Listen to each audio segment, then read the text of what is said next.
who was responding to a complaint involving a taxi fare on January the 30th last year in Twickenham, an area southwest of London. Now this alleged incident... That's the funniest thing. Oh, that's great.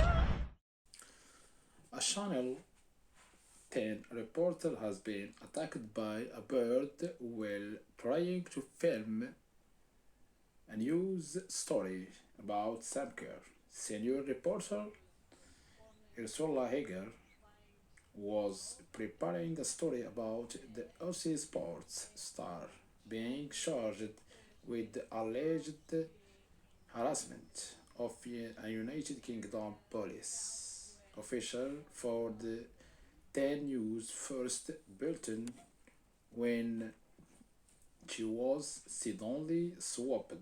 She tried to ignore the animal until continued to ambush her another 9 times. Hager then duked down before bursting into laughter while a cameraman called be heard saying, "That's the funniest thing. This is one of the most ridiculous moments of my life. I just stood there and took it," the reporter said.